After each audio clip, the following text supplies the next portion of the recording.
Hey everyone, welcome to our amazing channel. Today, a wild story of a guy turning into pangolin. When the police arrived, Flon chose silence. The pangolin was set free, and Flon bought a ton of recording gear, gearing out for an explorer mode in the woods looking for his missing wife, while Emil has a class reunion on Friday night. But at the party, Emil's illness showed as he felt like a noodle, unsupported. Classmates offered him some hangover pills, but Emil instinctively licked them and felt worse. When he got up to let out a huge yawn, it triggered a chorus of animals in the woods. Emil thought it was his mom's voice, so he wandered into the woods and passed out. He woke up by the lake at dawn, covered in scratches, clueless about last night's grazing. There was even some blood by his lips. In a panic, Emil rushed home to wash up, only to find something stuck in his throat. He pulled out a feather. Emil didn't know he enjoyed a bird last night. Now, he and his dad were on their first trip into the forbidden forest to find Lana. Emil was curious about how his dad felt about mom's transformation, but deep down, he worried. What if dad finds that him strange too? But dad's mindset was surprisingly chill. Flon saw patients as regular folks. Even more absurd, had still kissed mom despite her mutations, like a mutant love story.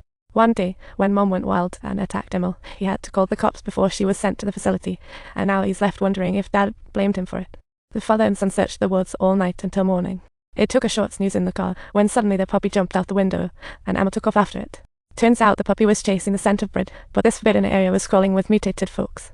Emil looked up and saw a kid transformed into a chameleon, and suddenly he was attacked by Birdman. The Birdman sank claws into Emil's arm, making him scream.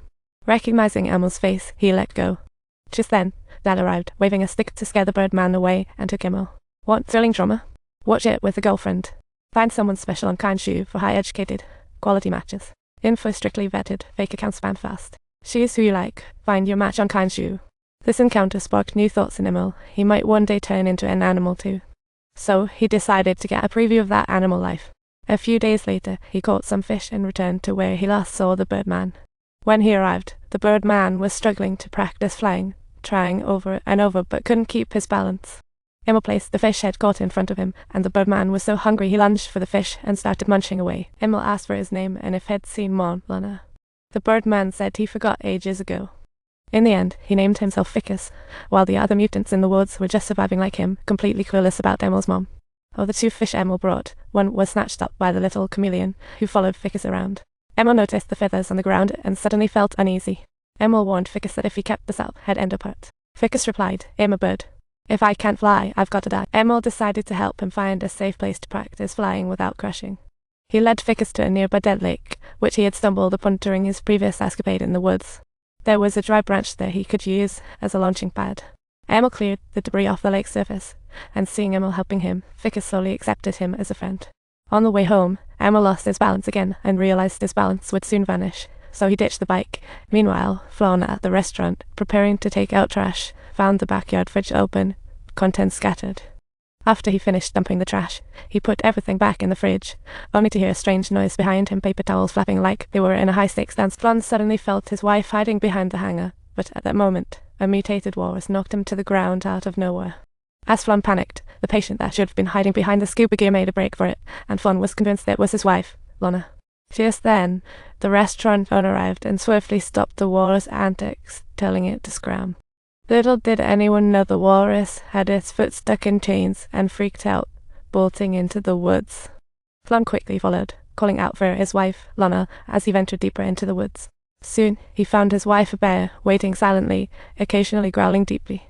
Flon stepped back, startled, crushing his wife's hopes. She realized she was no longer accepted, not even by her once adoring husband.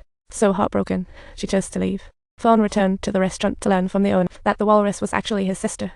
Flon shared the sighting of his wife with Officer Julia. Rather than reporting it, Julia decided to help him search for Lana in the woods, but after a long search, they found. Surprisingly, after their search, they managed to find Emil's bike. Flon brought the bike home to wash hands, but the sink was clogged. He found clothes wrapped in farewell cleaning. Flon finally realized his son had also been affected. He locked the door and sat outside, waiting for Emil to return. Flon said he wanted to check Emil's hands, but Emil refused.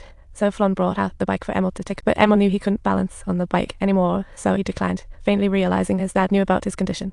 Fearing he'd be sent to a facility, Emil bolted, but his dad held him tightly until he calmed. Dad decided to help Emil hide his condition by adding calming drugs to meals, easing his strain, and trimming sharp teeth, nails daily. They also needed to shave off his wild hair, since mutated folks had a keener sense of hearing than regular people. So, he even got Emil some earplugs and continued to look after him. In his heart, though, he couldn't communicate with Ficus, because Ficus had completely forgotten how to speak human language. At this moment, Ficus had mastered the skill of flying, climbing up to the very top of a tall tree to take a careful look downwards, getting ready to flap his wings precisely at the instant he was just about to touch the ground. At an afternoon town gathering, Emil was supposed to help out, but he ended up 3 hours late.